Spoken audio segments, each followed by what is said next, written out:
Hey, this is Brian. Today's video is going to be doubling or tripling your sales on the sales floor.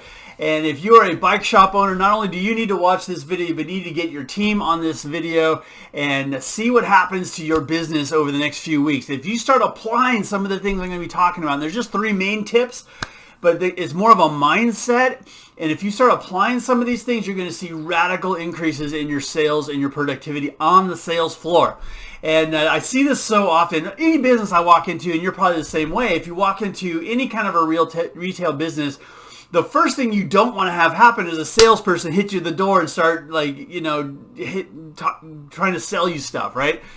So because of that, we go into these businesses kind of with our guard up, right? And so the people come into your shop, they're doing the same thing. They've got their guard up, and the difference between a bicycle shop and just about every other kind of retail outlet is the technology that you are talking to the person about. This is a mechanical machine.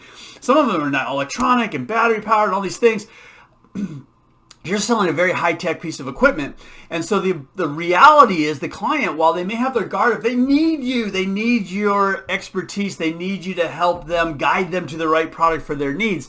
However, the way we do that is so critical. There's massive, you can have a massive success and be a super successful salesperson, or you can be a massive failure on the sales floor. And a couple of these things we're going to be talking about today are going to change everything for you. They're going to change your mindset. We're going to give you some very specific practical things you can be doing as well. That if you just apply these two or three things, it's going to change everything for you.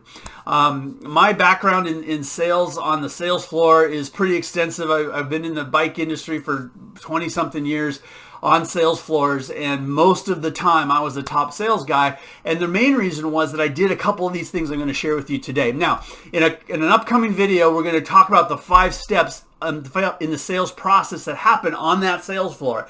And if you just improve your skill set 10%, in each one of those 5 steps, your sales are going to exponentially increase. We're going to show you that example. But this particular step is so critical and so often messed up. And what I'm talking about is the initial contact that you make with a client or a customer that walks into your shop, right? And so let's talk a little bit about that. First of all, you got to get into mindset of understanding what's happening here. What has happened before that client walked into your store, right? They've done some research on the internet. They've maybe talked to their friends about a product or a bicycle. They have seen people riding down the road and wanted to do that. Maybe they've got a bike themselves that they're just tired of. Who knows what the situation is? But the reality is, if they've gotten all the way to your doorstep and walked into your business, they are there to buy. They are not there to look. And so when that client says to you, that customer says, "Oh, I'm just looking," you have failed, not them. You can expect that response from them, because they will absolutely give that to you if you give them the opportunity. So how do we avoid that? All right. So first of all is understanding what is happening here. They are coming in to buy. Your job as the salesperson is to help them find the thing that they need to buy. They have a problem. They need you to help them find the solution. It's not a time for you to dump all your knowledge and your expertise and your experience on them. It's a time to interview them and find out what they need for their particular problem, right? And then guide them to the solution and help them make a decision as to which product is the best for them. And once they make that decision, rather than you making it for them, everything changes, right? So the first step in this is the initial approach. And again, that mindset of understanding that they're here to buy, right? But we also know that they're going to put out, they have their defenses up. That's just normal when you walk into any kind of business, that they maybe haven't been there before, right? Or maybe they've been there once or twice, but they don't really know you. So they're still going to be a little bit defensive, right? So the first thing you want to be doing is getting clear on what's going on in this process here. Next thing, a lot of times, and the reason I bring this up, a lot of times most retail salespeople don't put any thought into it. They think, people come in and some of them buy, some of them don't. Whatever. It's not at all what's happening, And if you're allowing those people to get in and get out without purchasing something, you're not doing your job. And so our job is, again, just to help those people find the thing that they need to find. So so that's number 1, is the mindset of what's going on. Number 2 is very, very simple. Never, ever, ever ask a yes or no question. Never ask a question that the client or the customer can say yes or no to, ever. So every time you ask your question, you need to phrase it in a way that is something that they have to put some thought into, that they have to come up with an answer for. That it's not just yes or no. If as soon as you ask them one of those questions and they say no, boom, not good, right? There's some exceptions to this rule, but not at the beginning, okay? The first few questions you ask somebody absolutely have to be something that are not a yes or no question, okay? So get that into your list. So that was number 2. Number 3 is the actual question that you're going to do and how you're going to do it. Now, here's the trick I use all the time when I'm on a sales floor, is I rarely will walk straight up to a person and ask them, what can I help you with? Or how can I help you? Those are much better questions than do you need help? Or something like that, right? So anyway, the question, but before I ever ask any kind of question, what I do is I'm actually going to walk by them.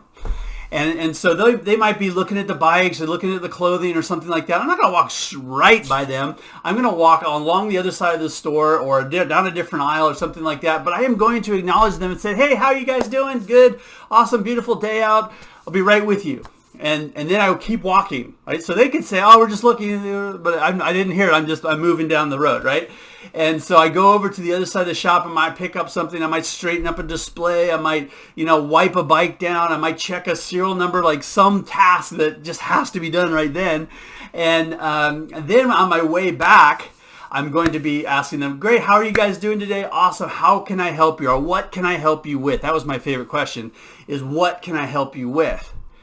And yes, sometimes you're going to get that, oh, we're just looking kind of response. But more often than not, when you've already given them the chance to say that, you've left them, their defenses come down because you didn't come right in for the kill. You've gone past them. They've met you. They've said hi, that kind of thing. The ice is broken a little bit. Now when you come back to them, you say, hey, great, thanks for waiting. How are you guys doing today? Great. Are you enjoying this beautiful weather? Oh man, it's been awesome. Writing's been amazing right now. How can I help you? Or what can I help you with? That approach will get you into a conversation where people are smiling and it's lighthearted and the defenses are down. So if you can do that one thing, imagine this, 10 people walk into your shop. How many of those 10 people do you get into an actual sales conversation with? Like, you should start tracking those numbers. In our next video, we're going to be talking about that 5-step sales process, and each of those steps, how many people actually go into that next step.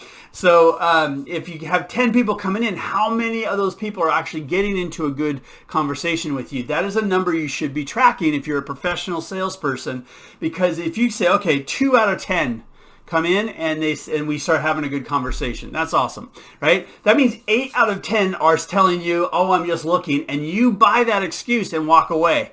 You are never going to get that sale, or somebody else is going to get it because you broke the ice for someone else. Another salesperson walks on the floor, unknowingly does what I just described, asks them if they need some help, and then they do, right?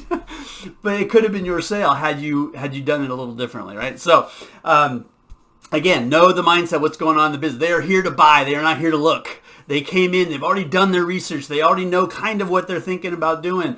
They already kind of have an idea of the bikes that they're looking for. Maybe they talked to a friend who referred them to your business. Those are things you need to find out in the discovery process, which is one of the 5 steps. The next thing is never, ever ask a yes or no question. And number 3 is that walk by approach, where you're making eye contact, you're connecting with them, but you're letting them let the guard down, and then you come back, friendly banter, and then ask that first question, how can I help you? You'll get into way more conversations, which will turn into way more sales, and you'll see some amazing things happen to your business. But this is where I see most salespeople fail, is in that first walk up. They walk straight up to you, say, hey, how are you doing today? Good. Do you need some help? No. Okay, great. Done, right? But if you can change that process a little bit and never ask that yes or no question, always ask them a question that they have to answer with a sentence, you're going to have dramatically better results on your sales process. So next video, make sure you subscribe so you get notifications for these videos coming out. In the next video, we're going to be talking about that 5-step sales process and how you can actually measure your improvement in sales, which in most cases means an improvement in your commission check. And if nothing else, improvement in the success of the business you work for.